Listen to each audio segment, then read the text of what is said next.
Ang pambayad para kay Kong Saldi ay nanggaling sa mga advances mula sa kontratista, pero hindi na alam ng mga kontratista kung para kanino ang advance na yon.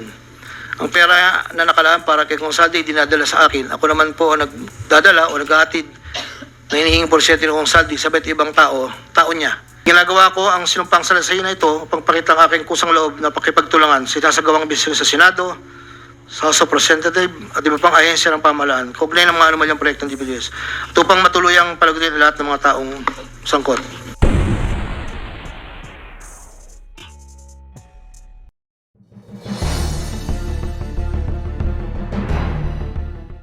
Sa taong 2022, nagsimula pong magbaba ng pondo sa akin si Yusek Bernardo.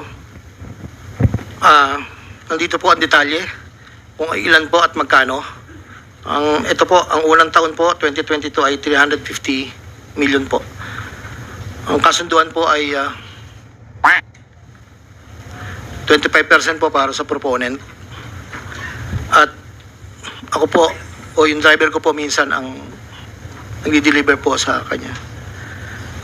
Noong 2023 po, meron na rin po mga bumaba. Dito po, naka-specify po lahat kung ang titulo, ang title po ng project, amount, at kabuang ibinaba po ng aking boss. Ang iba pong sistema, sa simula po ay nagpapabigay po ng pauna lang pong 10% pag po lumabas na po sa pag-NEP po. Tapos po ang kabuuan po ay paglabas po ng GAA. Pag po sa GAA may lumabas na wala po sa NEP, ibig sabihin po nun, maaari pong, hindi ko lang po alam procedure, maaari pong sa BICAM po yun pumasok. Andito po lahat po ang detalye sa aking sinumpang salaysay. At meron pa pong mga UA po, ang program allocations po yata yon na naibabara po sa akin noong 2024. At hindi naman po lahat yun ay sari-sari pong project po yata yon. 2.85 billion po. Yung pong sa 2024 na UA, bukod po yung meron pong BICAM and NEP. Nandito po lahat po ang detalye. Ito lang po kasi yung record na nakuha ko po sa sariling file ko po. At yun po ay meron pong portion doon na merong 30%, meron pong 25%. Depende po sa proyekto. Huli po ay itong 2025. Mayroong halagang 2.55 billion po. 1.65 sa NEP at 900 million sa GAA. At ganoon din po ang sinabi niya sa akin sa proponent po. Doon po sa sinasabi na meron daw pong ang ating Senator Jigo Estrada na di umano'y meron pong sa listahan na pinakita po noong nakarang hearing. Yun po, ako po ang nagpasa ng listing po kay Yusek Bernardo. At ang sabi niya po ay meron ka pa bang kailangan na worth 355, ilan daw po yung natitira. So ako po ay nagpasa ng listahan sa kanya. Ang pagkakabanggit lang po sa akin ay meron pang extra si SJE. So nung lumabas po yun, sa kanya ko rin po binigay, pero wala po akong direct na komunikasyon kay Senator Estrada at wala rin po akong, hindi po ako ang nagdadala, wala po kaming, hindi ko po nakakarap Senator Jinggoy po. Si Yusek Bernardo lang po ang kausap ko. Doon naman po sa nasabi nung nakarang hearing po about the 600 million kay Senator Joel po. Ang totoo po noon, yun po ay multipurpose building. Ang request niya po talaga. Dahil hindi naman po na ma-accommodate nung nire-report ko po sa kay Yusek na hindi po ma-accommodate yung request. Nagkaroon po ng idea, kami dalawa po ni Yusek Bernardo, na tapatan na lang kung sa kwentahan lang po na ang proponent ganito, parang daw po mapagbigyan. So, nagpasa po ako ng listahan without the knowledge of Senator Joel. So, lumabas po yung pondo, I think, UA po. So, hindi po alam ni Sen na yun po ang pinalit namin sa multipurpose building. Wala pong alam si Senator Joel. So, yung bilanggit po na mayroon pong 25%. Ako po at si Yusek Bernardo ang nag-usap na gano'n na lang ang gawin para daw po matapatan man lang yung 1.5B na request po. Inayos ko po lahat yun at dinala ko po sa tauhan lang po ni Senator Joel somewhere in Bukawi po. Ang sabi ko po sa kanya, baka pwede, pakibigyan mo lang to kay boss. Tulong ko to, kung ano man ang future na plano niya, yun po ay tulong ko. Pero hindi niya po alam na doon ko po kinuha sa flood control po. Ang pangapat po, taong 2021, nakilala ko po si Congressman Saldico. Sa pamamagitan din po ng numero po, binigay lang po sa akin ni Yusek Bernardo. Hindi ko na po nilagay. Kasi po hindi naman po kasama siya nung kami nagkita sa Shangri-La BGC. That was 2021 po. Ang unang usapan po namin ay susubukan pong makapagbaba ng pondo kung pwede po sa distrito ko. Taong 2022 po, unang bumaba po ay nagkakahalaga ng, tanda ko po, nandito po sa record, ay 519 po ang pagkakatanda ko po. After po noon, 2022, so yung 519 po, Excuse me, Engineer. Para mas maliwanag, basahin mo lang yung sinumpang salaysay mo para hindi ka naliligaw. Opo. Para wala na o-omit, wala na dadagdag. Mag-stick ka doon sa sinasabi mong Yes po. sinumpang salaysay. Si Yusek Bernardo ang tumulong sa akin para may talaga ako bilang district engineer sa Bulacan First DO noong 2019, panahon ng Secretary ng DPWH, si Secretary Mark Villar. Nung panahon na yun, ang tanda ko po, Undersecretary for Operations sa Visayas, si Yusek Bernardo. Taong 2022, na magsimulang magbaba ng pondo sa aking DO, si Yusek Bernardo, ang kasunduan ay 25% para sa proponent. Ang proyekto ayon kay Yusek Bernardo, ang kabuuan ng mga proyektong naibaba ni Yusek Bernardo sa aking DO ay nagkakahalaga ng 350 million na sumusunod. Nandito po. Noong 2023, ang kabuuan ng mga proyektong naibaba ni Yusek Bernardo sa aking DO ay halagang 710 million. Mula sa halagang ito, 450 million ang pumasok sa NEP, 260 naman po ang sa GAA. Ang para sa proponent, 25% po, at may advance ito na 5 to 15 na kalimitang hinihingi ni Yusek Bernardo kapag ganap na ang NEP base sa pagdinig sa camera del representante. Samantala ang pondong ng BICAM ay may advance payment na 5 to 10 na kalimitang hinihingi matapos ang deliberasyon ng BICAM at ang balansa ay babayaran paglabas ng GAA. Ang detalye ng mga proyekto ay nandito po. Noong taong 2024, may kabuang pondo na 3.3 billion, 150 sa NEP, 300 million sa GAA, 2.85 sa UA. Nung naipababa ni Yusek Bernardo sa aking DO, muling nagpatuloy ang 25% na bayad sa proponent ng mga proyekting to na binibigay ko kay Yusek Bernardo. Tulad ng 2023, ang usapan ay mayroon ding advance payment, depende na lamang kung ito NEP o GAA. Kaya limitang inutusan ko ang aking driver na dalhin ang proponent kay Yusek Bernardo, minsan po sa parking ng Diamond Hotel. Ang detalye ng NEP 2024 ay may andito po nakasulat po. Ayon kay Yusek Bernardo, ang GAA insertions ng 2024 na magkakalaga ng 300 million na para kay, sabi niya po sa akin, para kay Senator Bong Revilla na noon ay kumandidato bilang senador para sa 2025. Sinabihan ako ni Yusek Bernardo, Henry, kay Sed Bong yan, baka gusto mo tumulong sa kanya. dagdagan mo ang proponent ko na bahala. Sinabi ko kay Jose Bernardo, sige po boss, kaya po imbis na 25, naging 30 ang naging proponent. Doon po sa 3 project na nakalagay po dito. Ang project po ay construction of flood control structure along Angat River, Sipat Section Plaridel, construction of flood control structure along Angat River, Lumang Bayan, construction of flood control structure along Giginto River, Malis Section, Giginto. Ang total po ay 300 million po. Yun po ay ayon kay Yusek Bernardo. Never ko pong nakakausap si Senator Bong Revilla. Never po. Makikita sa listahan ng mga proyektong galing sa U8 2024 na hindi lamang flood control ang mga proyekto, subalit ang proponent ay naglalaro sa 25 hanggang 30%. Noong taong 2025 ay may kabuang halaga na 2.55 billion ang may pababa ni Yusek Bernardo sa aking DO.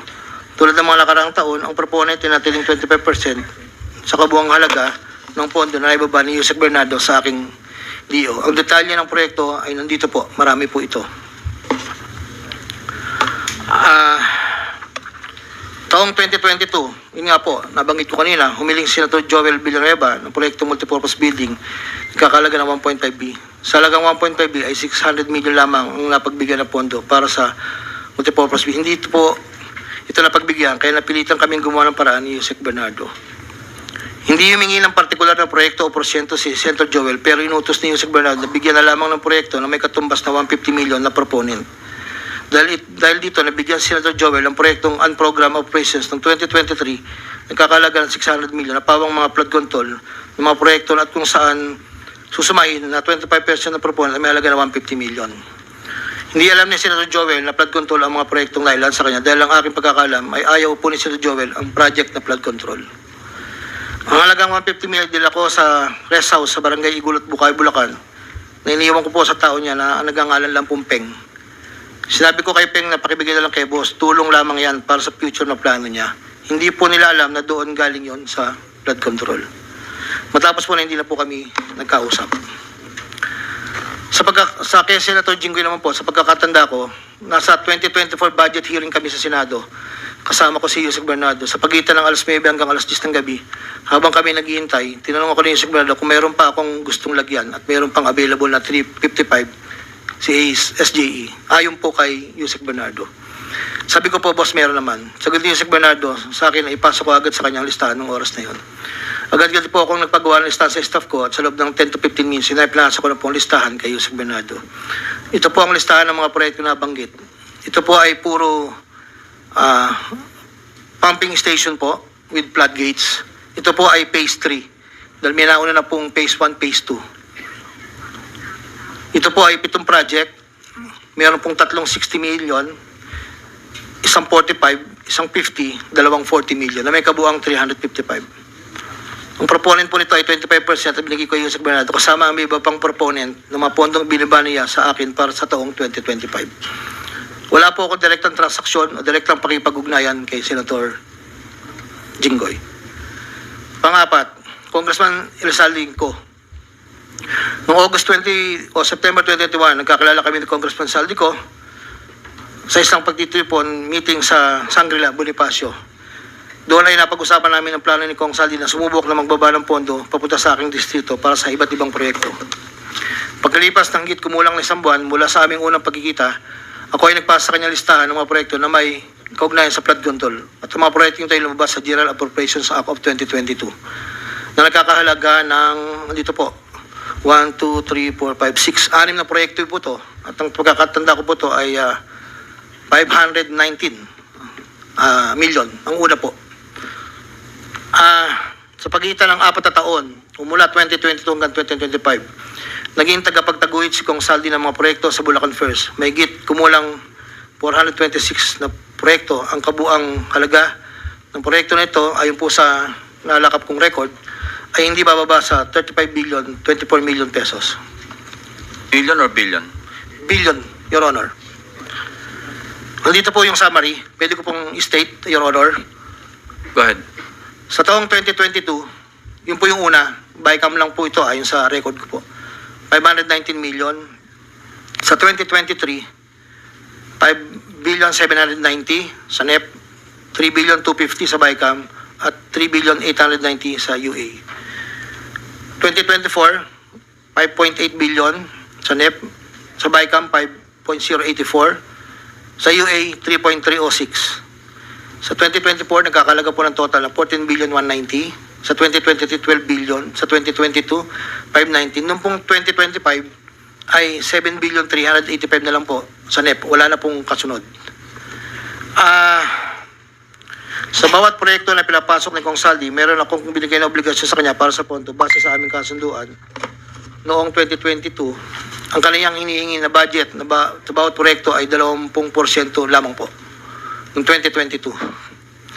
Kung makikita nyo po, Your Honor, isasabay ko na rin po ito, na yung larawan po nandun po sa, kasama po ako, nakatayo, yung opisina, yun po yung 20% po na 2022 inaayos po namin doon sa litrato po. Subalit nung taong 2023 hanggang 2025, ito tumaas ng porsyento ng 25% po. Ang pag-abot ng porsyento para kay Kong Saldi sa bawat proyekto ay kadalasang hindi isang baksakan. Ito rin ay nakadepende kung paano na ipasok o na-insert. Kapag ang proyekto ay napasok sa NEP, ang unang 10% ay agarang binibigay ko kay Kong Saldi. Habang ang balanse na 15% ay paglabas na po ng GAA within 1 to 2 months. Iniipon ko muna po yan bago po ipadala sa kanya. Kapag ang proyekto naman ay naipasok ng Kong Saldi sa BICAM, ang unang 10% ay binabayad sa kanya matapos lumabas ang GAA at ang balancing 15% ay binibigay makalipas ng 2 buwan mula nang maaprubahan ng GAA. Pero kapag proyekto ay naipasok gamit ang UA, ang 25% ay agarang iniipon ko pati binibigay kay Kong Saldi. Ang pambayad para kay Kong Saldi ay nanggaling sa mga advances mula sa kontratista pero hindi na alam ng mga kontratista kung para kanino ang advance na yon. Ang pera na nakalaan para kay Kong Saldi dinadala sa akin. Ako naman po ang nagdadala o naghahatid na hinihinging porsyento ng Kong Saldi sa iba't ibang tao niya. Hindi ko po siya na-meet during pagdadala. Ang tao niya po ay may alias lang Paul at Mark. Dahil sila po yung nag-message po sa akin through Viber, disappearing message po yun, na doon ko po dadalhin. May isa o 2 beses na dinala ko sa parking lot ng Shangri-La Hotel, Bonifacio, Global City, ang porsyento ni Kong Saldi. Paminsan-minsan man, inahatid ko ito sa kanyang bahay sa Ladybug Street, Valle Verde 6, Pasig City.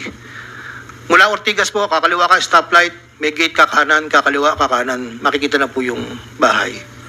Dinagdag ko na dahil lumulobo ang pondo ng Bulacan, napag-usapan namin ni Kong Saldi na kung meron akong pwedeng mapagbabaan sa iba't ibang district engineering office. Nang dahil dito, noong 2020 hanggang 2025, nagbaba si Kong Saldi sa sumusunod. Bulacan 2nd, 573 million. Tarlac 1st, 2023, 1.350. Sa 2024, sa UA 1,650. Tarlac 2nd, 925. Tapos 2024, 1,000,000,025. Pampanga, sa 2023, 1,125,000,000. 2024, 75 million lang po. Wala pong alam yung mga tao doon na DE. Ako lang po ang kausap nila. Hindi po alam nila yun ay kay Kong Saldi. Dahil ako lang po, hindi ko po pwedeng sabihin kung saan nanggagaling. Ito po, ang mga iba naman pong nagbababa ay nakilala ko ang kumpanyang Pearl Star. Ngunit kahit pamilyar ako sa Pearl Star, hindi ko kilala ang may-ari nito.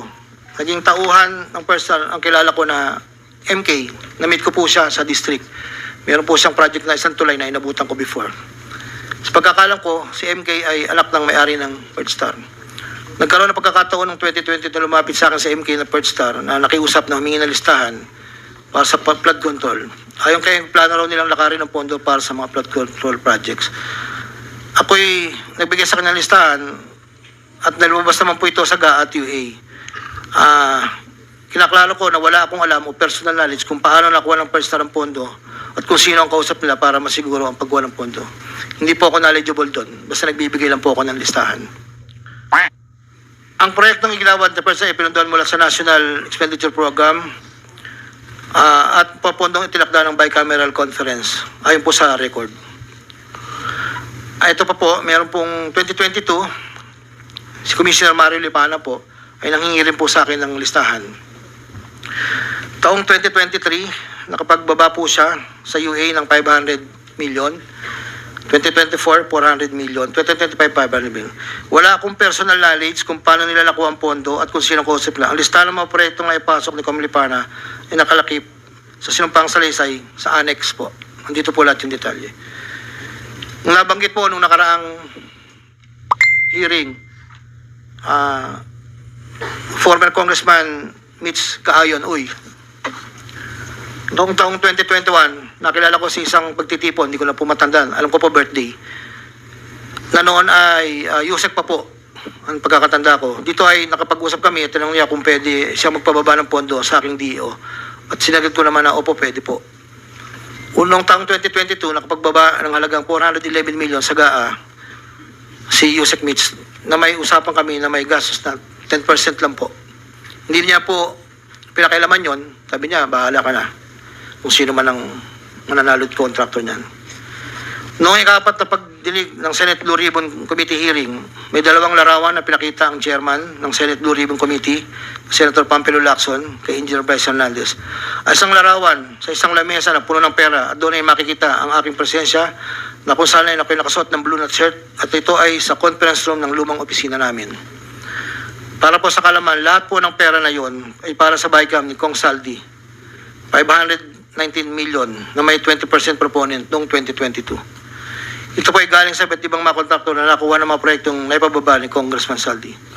Ang pangalawang larawan naman po ng pera na nakasalansan sa isang bilyaran ay para sa proponent ng 2023 na 5.79 billion na dadalhin namin kay Kong Saldi na sa aking pagkaalala ay nagkakalaga ng 579 bilang 10% advance payment. Aking nireserba ang aking pagpasa sa karagdagang sinumpang salaysay kung sakaling ito ay mabibigyan muli ng pagkakataon. Ginagawa ko ang sinumpang salaysay na ito upang pakita ang aking kusang loob na pakipagtulangan sa sinasagawang bisyo sa Senado, sa House of Representatives at iba pang ahensya ng pamahalaan, kaugnay ng mga anumalyang proyektong DPWS at upang matuluyang palagutin lahat ng mga taong sangkot. Ilan po, Your Honor. Pwede bang pirmahan mo yung sinumpang salaysay para maibahagi sa mga miyembro ng committee ito nang sa gayon, mamaya kung meron silang gustong tanungin, at least pirmado mo yung sinumpang salaysay. Your Honor, dahil in good faith po ako, kahit wala po akong inaasahan pa kung ano ang mangyayari sa akin, I will sign this. Nagpapatunay na ako po ay willing po makipag-cooperate. I will sign this one po. Salamat po.